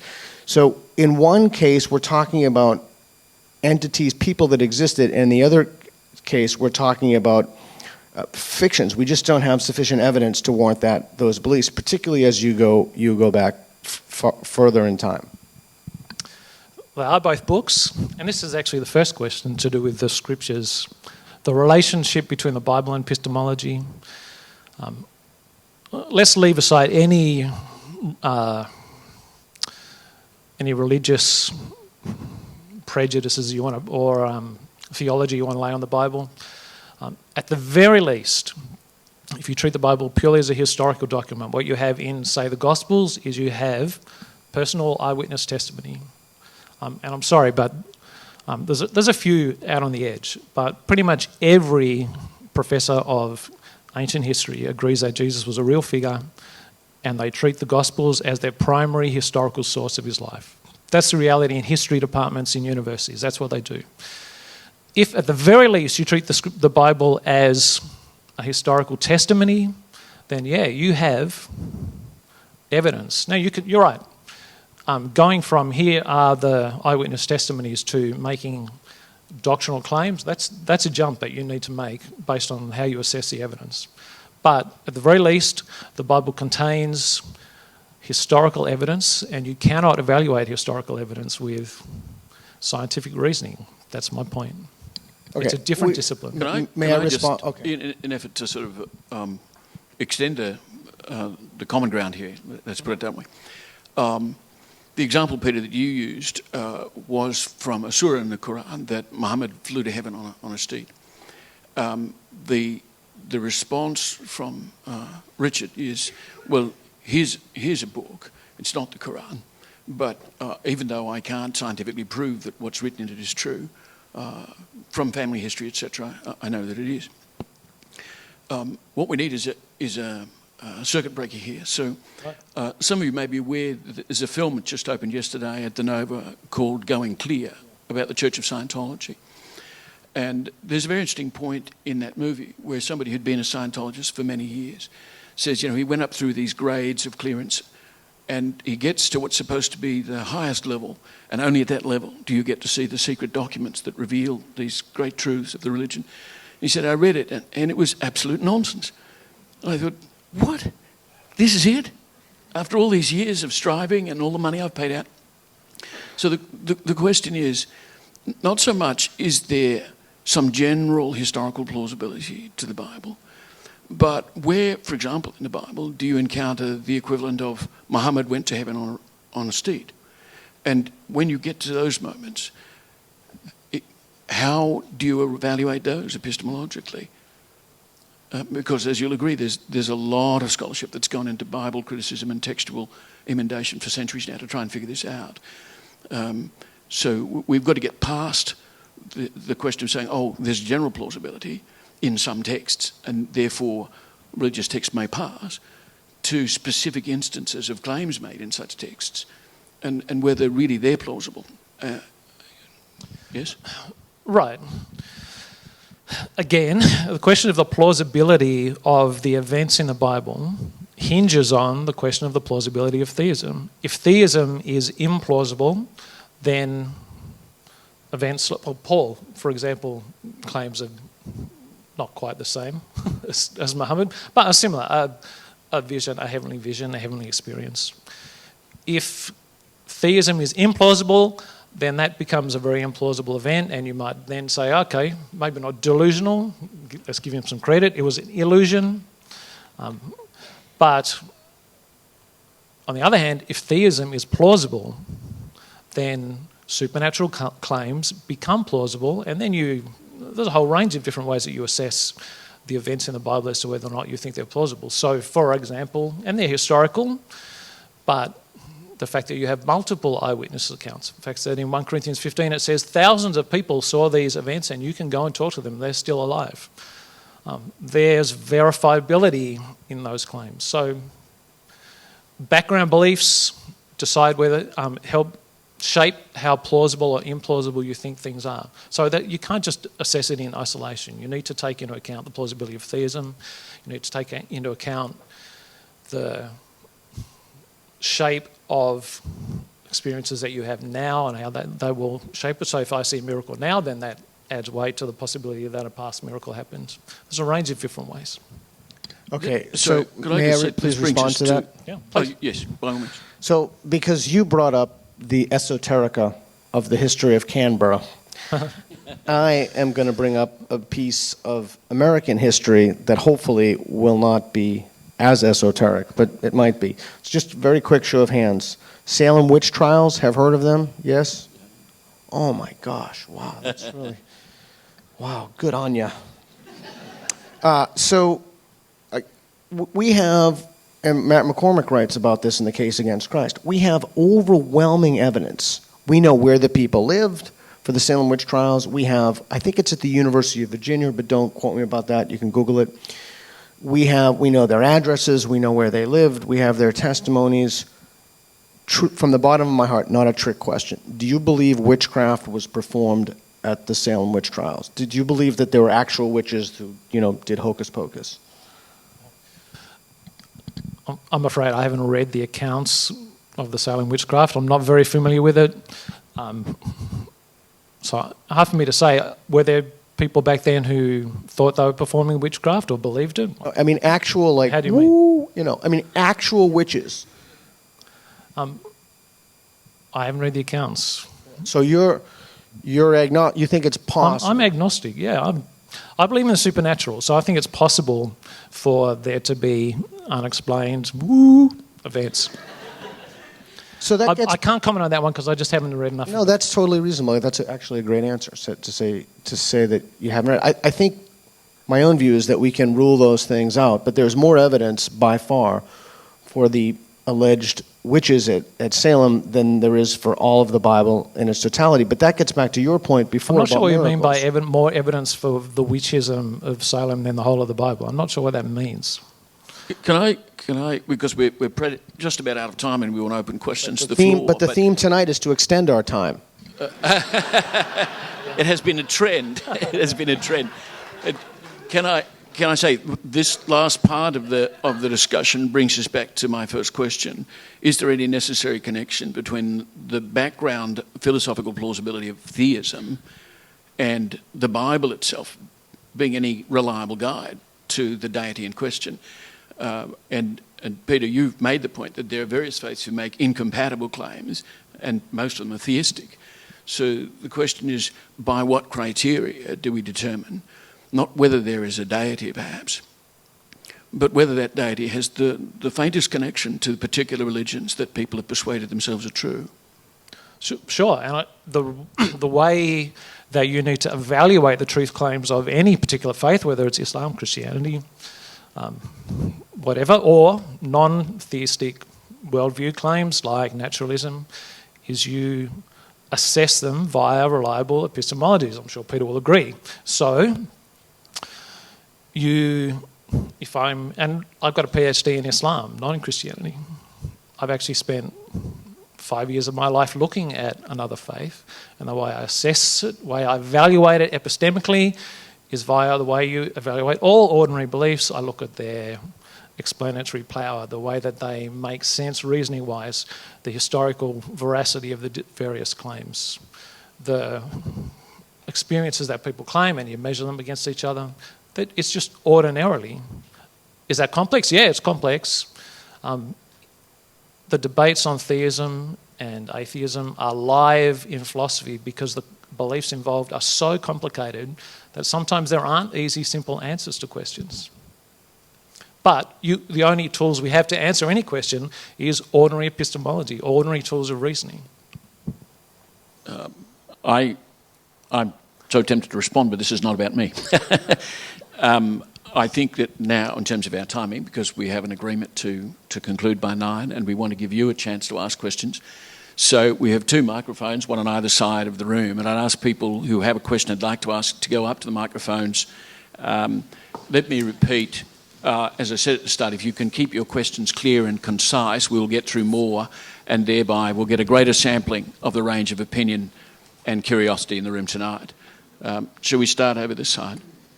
Okay, look, I just want to ask a question about you saying that the stories in the Bible resonated with you and reflected back to you some element of human truth that was an experiential truth that you didn't find scientific epistemology was able to deal with. Well, my question to you is, given the incredible depth and breadth of literary culture and the fact that, I write narrative and I look for truth in the narrative. It is a completely false story. There is no reality in the events, but subjective experiential reality that is transient is subjective, and it does exist within the person. And maybe the fact that these stories resonate with you, can you not see that a story that is completely false can also make people cry and understand their humanity in a different way and feel a sense of connection just as strongly as the narratives within the Bible or the Quran or other religious texts, and that they are equally valid for that purpose? Thanks. But sorry, I have to say this, that was all interesting, but it was too long. We need concise questions. So as you're standing there, or if you're still sitting there, try and think through your question and to put it in a couple of sentences. I know that's a discipline, but that's the only way we'll get through more questions. But it was a good question. Short answer is yeah, sure. Of course, I can watch a movie and I can cry. I can read a book and it can touch me. I can get insights into human nature from a whole range of different things. My point there wasn't that it's a story that resonates with me, so it must be true. And I didn't actually talk about stories. I said there were various doctrines and claims and what I saw as truths in the Bible that resonated with my human experiences. But in isolation, it wasn't just because they made me feel good or that they explain humanity. There was a bigger picture. And the bigger picture, again, there's a whole range of different ways that I know what I know about things, and that was just one part of it. So part of my faith journey was applying my mind, and explanatory power is just one of those ways that we know truth. That was really my point. Okay, first question over here. Peter, I wanted to ask what it was. Could you speak up just a little bit, please? Sorry, is that better? Much better, thanks. I'd like to know what it was that made you decide that Christianity was true and that Islam was not. Me or Peter? Wow. Oh, sorry, Richard, sorry. Oh, okay, that would have been quite a question. Wow. That would have been awesome. I want to hear Peter answer that one.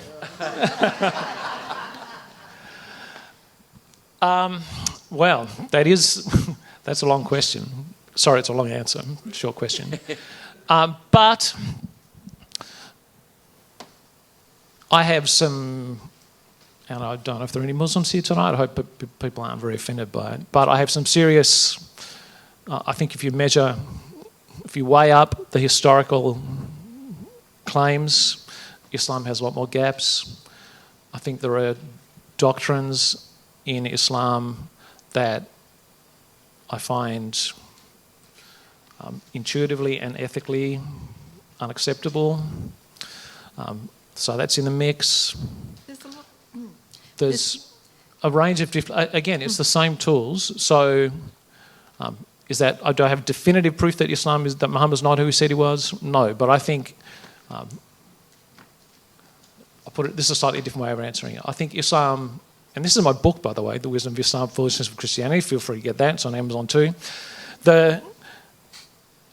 Islam seems to me is a very human way of thinking about God if you want to prove your righteousness to God.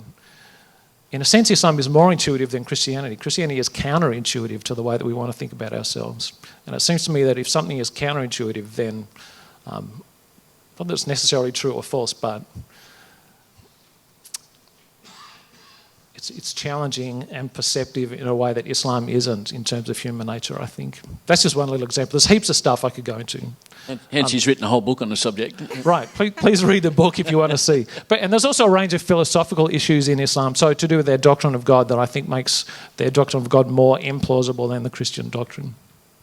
Even though we believe in Trinity. That's more woo stuff. Next question, over on the left. Okay, thank you. I'm interested, both speakers said, and a lot of people say to me when I have conversations like this, I'm willing to change my mind, but I'm never quite sure what it would take, because speakers are coming from their own fundamental perceptions of in this case, there are no miracles, there are miracles, so on. So both speakers, what would it take to change your mind? Just give us a scope of what that would seriously require to change your fundamental position about the nature of the reality we live in. Thanks.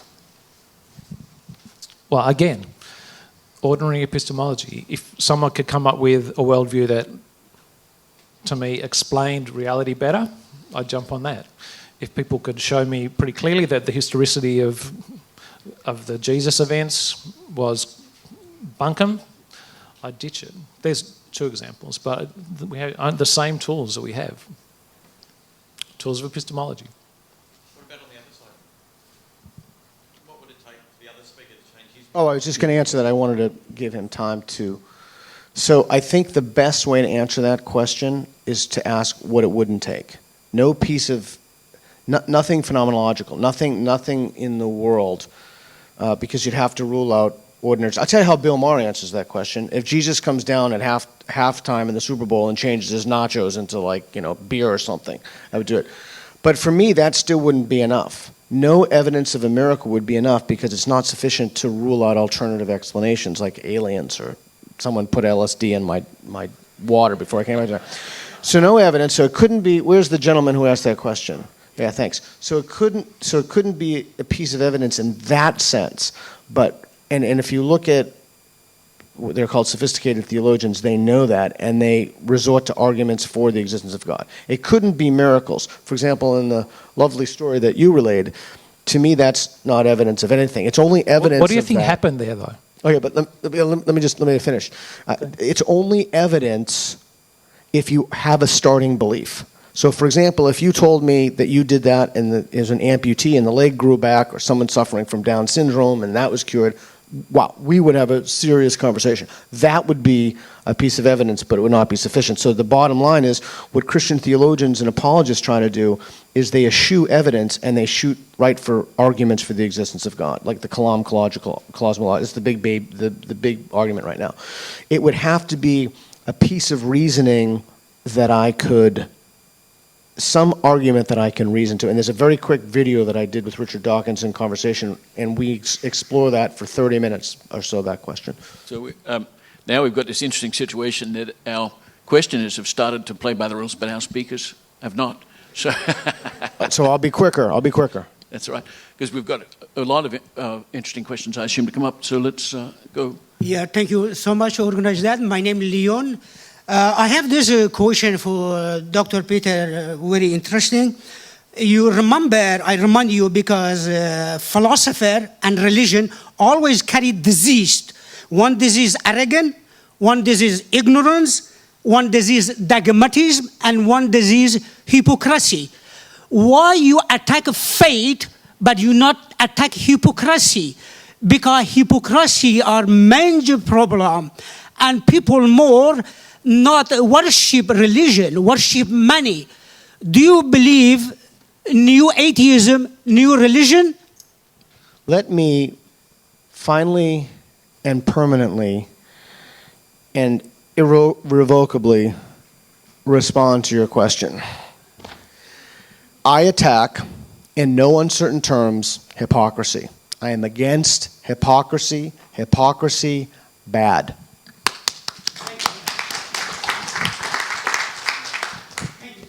You're very welcome.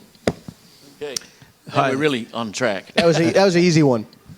I'd like to raise a question of the right to threaten. We seem to give religious organisations the right to threaten hell. And to me, that's disgusting as the right to own other people, to threaten hell on others, is almost a criminal offence in my heart. And I just wonder what both the people think of that. I'll go first if you don't mind. I agree. How am I doing, Paul? Well, it's loaded language, threatening hell.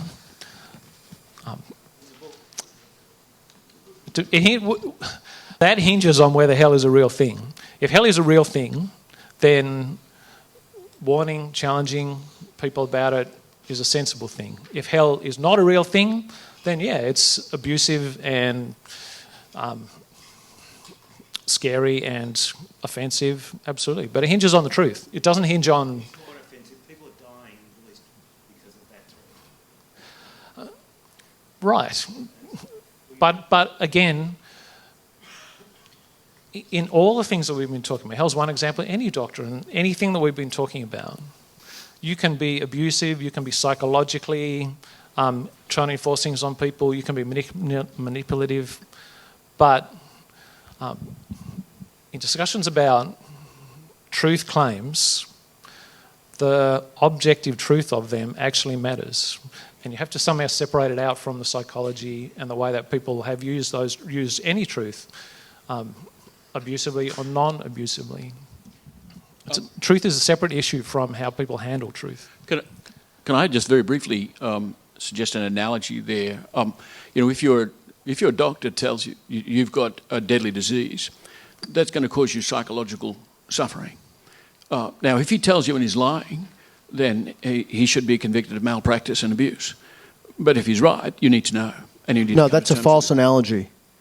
That's a false analogy because even if you could somehow know, so a disease is a real thing. You can see it, you can touch it, you can. Yeah. I'm not suggesting that that Richard is correct. I'm just drawing an analogy because I think it helps to throw light on the nature of exchange. But the response is even if there is an actual hell, you would have to know, for example, that you're praying to the right God. You would have to know that God rewards those who believe on the basis of faith as opposed to faith. For all we know, there is an actual hell that is a truthful, but God punishes people for believing in God and doesn't warrant belief. I mean, we just don't know.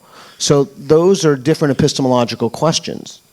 They're different epistemological questions. So the question, I think, came from the point of view of psychological abuse and suffering. That's what I was addressing. And almost by definition, the gentleman is correct. It is psychological abuse because we don't know. And almost all traditions threaten children, young children, in my opinion, is absolutely a form of child abuse to tell people if they formulate their beliefs on the basis of insufficient evidence, they will be separated from their families and they will burn in hell for eternity. And I think we need to be honest about that. We don't need to obfuscate. We need to be honest about what it is that people believe. Yep. I'm not going to keep going because it's not my job. Okay, thank you. Peter, I wanted to pick up things that Richard also alluded to, and that is the epistemology of witness and bearing witness, the metaphor of the law court, where evidence is brought forward, but in a sense it's never entirely conclusive, but decisions are made anyway, which are, life and death decisions sometimes. I ask this question because I think the Bible as an ancient text or other texts are in a sense a witness that can be consulted, but people have to make their own decisions about the value of it. Just as if Richard testifies to a miracle that he was part of, he knows that it's up to us whether we are going to go with that or not. But we all accept, don't we, that making a witness is a way that's not empirical entirely, and it's not rational entirely, but it is a way that streetwise, epistemologically, we all make decisions all the time. The epistemology of witness. No, yes. Did you want to take that? Yes. No. I agree. No, and here's why. So let's say that that's the case, right? Then here, I want to echo off the gentleman's last question. Then here's what we should do. We need to teach our children to be critical thinkers, to value the tools of rationality and evidence in the process of belief formation. And we need to not teach children our religion or any religion. And what we can do then is when they come of an age, 18 to 21, they can look at that. And they can look at those pieces of evidence. And they can turn their reasoning process and their educational experiences on that. But we can only do that if we stop teaching children. I know, very quick, Paul. I'm going, man. We don't teach children, for example, alternative, like his specialty. We don't give the Quran to children and teach them that. We indoctrinate them into a faith tradition. So your very question prejudices or biases the discussion right from the outset. Science and empirical inquiry are necessary, but I suggest to you they're not sufficient. But you can see that in a court case, eyewitness testimony is a valid form of epistemology. Yeah, because they're real people. Right. We know where they live. And it's not scientific. Wait a second. We know where they live. That's backed up by, cameras here, CCTVs. That's a false analogy to draw actual people. We have their addresses, we can corroborate their testimony, we can look at their background. It's not the same as copies of a book that Bart Ehrman and others write about. It's not on there is no parity there. So it's a false analogy. Let's proceed to the next question because we've still got queues of interested people. Hi there, Richard. I think you've made a bit of an equivocation. You're saying that someone can hold a theistic belief while having a good epistemology. Can you say that again? Yeah. Could you put your... Sorry, is that a bit better? Okay. Sorry, is this a question to either speaker or both to speakers? Richard, specifically. Yeah. So you're saying that you think that someone can hold a theistic belief while having a good epistemology, but I think that doesn't quite mean what you're implying it means. I think it's entirely possible for you to form a belief before you have the good epistemology and maintain it in spite of the good epistemology. Do you think that it's possible for someone to have the good epistemology first and then take on the theistic belief? It's a great question. You need to make a distinction between processes of coming to belief, processes of evaluating belief. And epistemology has to assess both those things. So you don't have to reflectively be aware of your processes for them to be reliable, but you might then, upon reflection, evaluate whether the processes were reliable, and that's you doing epistemology. So yeah, you can look back and you can say, hey, here's some beliefs, and at the time I didn't come to them reflectively, they just sort of happened, because I think all our beliefs just happen. We don't choose what we believe. What happens is things appear to us, and if we think they're true, then we believe in them. And then you go back later and you can evaluate them epistemologically. I don't know whether that clears that up. You can come to untrue beliefs via a reliable process. You can come to true beliefs via an unreliable process. That's why you evaluate.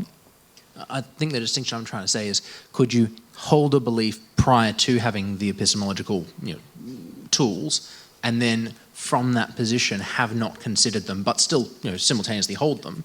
And is that, in your mind, distinct from having the tools first and then developing the beliefs? Let me ask you a question. Sure. Since this is a dialogue. Do little children know anything? Very little, if anything. No, but do they know anything? I would say they know pretty much what they've experienced, but they don't have any context within which to put that. No framework. Well, they might not know huge amounts, but they know things, and they know them really, and they know them truly. They know their name, they know their family, they know their world, they know some stories around their family. But they're not reflective knowers. They don't have epistemology. They're just people who have come to know things with reliable methods. So you don't have to be reflective to know things properly. That's my point. Well, children think the sky is blue because it's blue. There's actual because reason. Because sight is a reliable process of coming to belief. It's tough to cut this off because it's interesting, but we need to keep moving. Hi. Peter, you mentioned confirmation bias in your talk. In your professional opinion, can we use confidence values and Bayesian reasoning to help combat confirmation bias? What's an effective strategy against it? I'm frequently asked that about Bayesian reasoning, and I don't know the answer to that. I will say that the more I do this, the more I come to understand that confirmation bias is really the root fallacy. And that's placing a belief first and working backward to it. So I totally believe Richard when he says that that was, I mean, I actually think he's very sincere when he says that, but the reason I think that he's sincere, that he says that, is because he has he places his root belief first and doesn't seek to falsify, he seeks to confirm. So of course that makes total sense to him. Okay. Can I just make a comment on Bayesianism? Partly because you've got someone like Richard Swinburne, who's a Christian philosopher of religion. He uses Bayesianism to try and make a case for Christian theism. The problem with Bayesianism, sorry for people who don't know what it is, but it's like a mathematical probability formula. Actually, Paul's colleague wrote an excellent article, if you want to look it up. It's by Tim Van Gelder, and it's Boolean... He's right there, ladies and gentlemen. Thank you for that article. That was famous fantastic. epistemologist. Sure. Can I just make one little point about it? Check with him after. That's brilliant. Right, just the only point I want to make about it is that Bayesianism takes into account your background beliefs. And so if you want to build biases in, you can. And I think a fair criticism of Richard Swinburne is that his prior conditions bias Christian theism in a way that taints the results of Bayesianism. So mathematically it's brilliant, but in terms of a good epistemology for working out reality, it's a bit tricky. In the case of theism anyway, it's tricky because it allows you to be biased. Okay, thanks. Richard, I have a 3 or 4 part question here, which I'm going to deliver in street English. How do you know that the Bible was an historical document and not just fiction placed inside history? How do you know that Paul was who he said he was and not just a narcissistic dreamer? And where does the law of probability factor in the equation? And if you give me a second, on your miracle experience, why did you choose to believe that it was a miracle when there were so many other rational explanations for what had happened? Can I just say, we've got 5 minutes left and it's going to take 15 minutes to answer those questions. So I'm going to cut you some slack. Choose which part of that you can best answer quickly and answer it. I was going to say number one is... I'm happy to say, people, yeah. In terms of number one, why do I believe that the Bible is an historical document and not just a fantasy novel? Well, mainly because that's the claims it makes about itself. Now, you can evaluate the claims via probability, and no, it's a document that it's written by people who are claiming to be eyewitnesses of events, and they're saying this is my testimony. Right, and I believe that you believe that, but that's what specious and shoddy. Well, of course you said, but I could write a book and say, believe this, everything in this book, we're cool, and but that's you a can't different give justification that's for a the question book of whether it's evidence that stands up to scrutiny. The question was to do with the nature of whether it's a piece of historical evidence. Clearly, it's a piece of historical evidence. You can then look at the evidence to decide whether it was fabricated, whether they generally were eyewitnesses. You can look at the textual history of it. You can look at the internal consistencies of the text. There's a range of ways you could evaluate the quality of the evidence. But again, ancient historians treat the Gospels as their primary historical documents for Jesus of History studies and for a range of first century Jewish studies. They treat them as historical documents. That's just reality. You can evaluate yourself how much of the truth claims in them to do with God are real, but they are historical documents. Well, you can see why there's a literature of countless books on this going back centuries. Okay, next question. Richard, I'm glad the gentleman brought that up, and I'm glad you've answered the way you have. Yeah, sorry, I'm glad the gentleman before brought that up, and I'm glad you've answered it the way you have, because it plays into my question, actually. First of all, you're completely misrepresenting ancient historians, and you're completely misrepresenting biblical historians. First of all, there's no gospel eyewitnesses. So the Gospels aren't written by eyewitnesses. Sorry, I need to intervene. No, it's getting to a question. It's getting to a question. The question is, and I'd like to know, first of all, where you get that eyewitness thing from, but also the question is around the Matthew's Jesus being basically, Matthew believes that he believes in the Jewish law and so on and so forth, yet you've got something like the Markan Gospel, where Mark's Gospel is saying the law really doesn't need to be followed anymore. How do you reconcile that contradiction? And we talked about contradictions before, and I think that's a really important aspect of the debate. Thanks for the question. Did I only completely misrepresent ancient history and biblical history? You did, yeah. You've made some very general, wild statements. I never claimed that. Well, if I did, I didn't mean to. I didn't mean to claim that. Oral history on its own without further evidence is not a reliable history, for example. Well, actually, oral testimony is an extraordinarily reliable form of history, and if it's backed up by other evidence. There's a range of ways of evaluating it. But Tony Cody, who's at Melbourne University, he's written a book on the epistemology of testimony and includes a whole range of stuff to do with oral testimony, and particularly in cultures that were based around oral testimony. And there are a whole range of ways that you can reinforce processes of transmission of oral testimony to make it incredibly reliable, extremely reliable. And so, yeah, I get, I'm speaking briefly and quickly, I get that the process of how the Bible came to being at the moment is a bit more complicated than I've made out. But, again,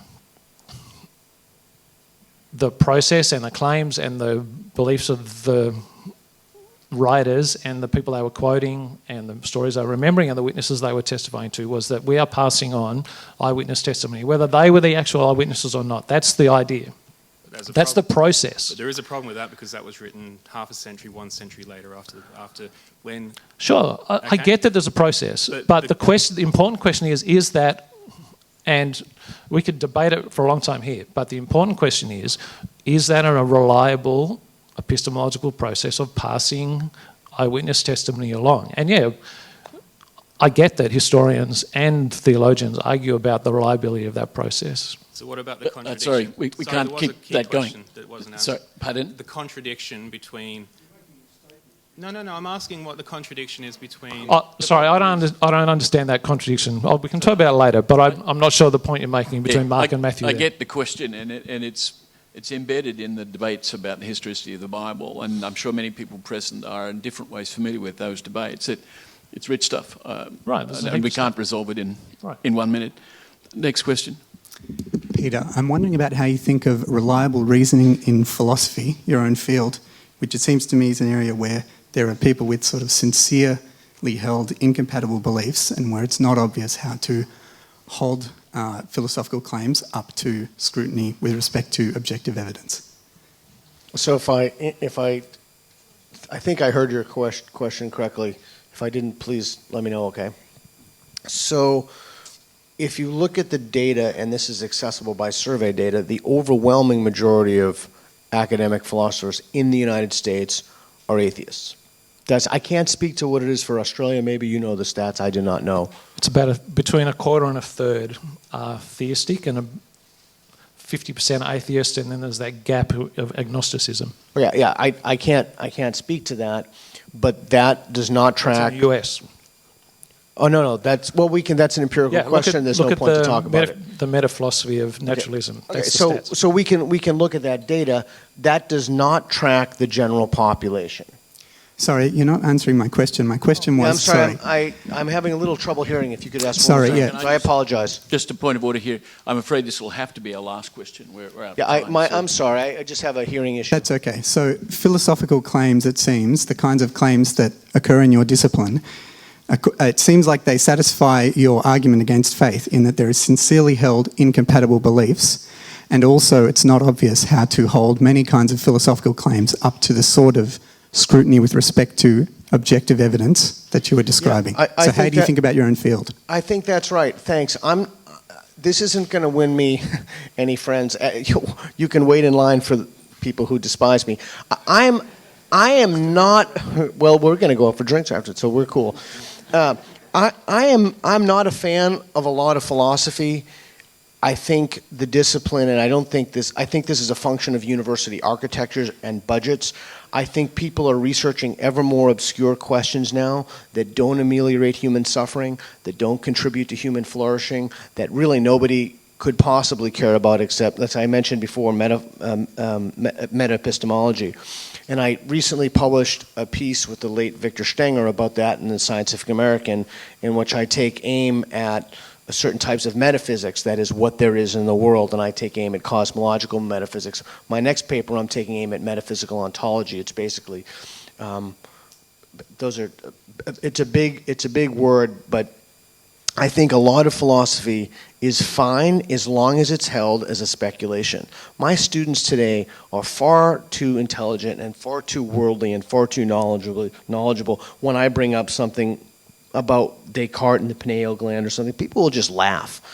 And so I think philosophy needs to rein itself in a little bit, and philosophers need to take very seriously whether or not the positions they hold correspond to external reality based upon your evidence. Your metaphysics is only as good as your physics. So you can speculate about everything up and down and all over the place, but it's really important that those speculations latch on to reality in a meaningful way. And I think, in large part, the discipline has lost its way.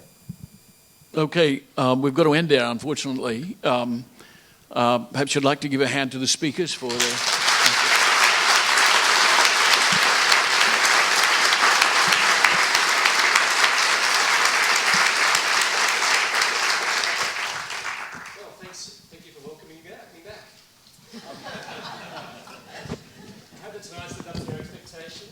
You've been challenged about how we know.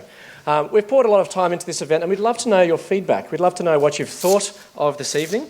And there was a feedback form in the outline you received when you came in. If you just maybe take one moment just to write down your details there, give us a bit of a thoughts about what are the things that you enjoyed. If this was the worst night of your life, we'd really like to know so that we don't inflict any further suffering on you at any point. But if you enjoyed tonight, please let us know as well so that we can factor that into any future events that we do.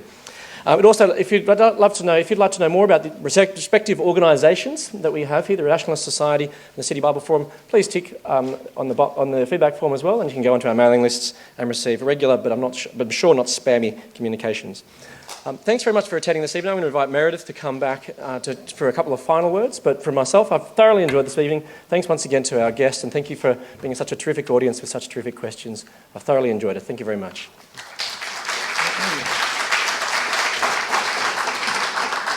Okay, that brings tonight's event to a close. Thank you everybody for coming out on a Friday night. I hope you've enjoyed it. We look forward to bringing you another event in the future. And with that, I'll say good night. And there's a book signing. Oh, sorry.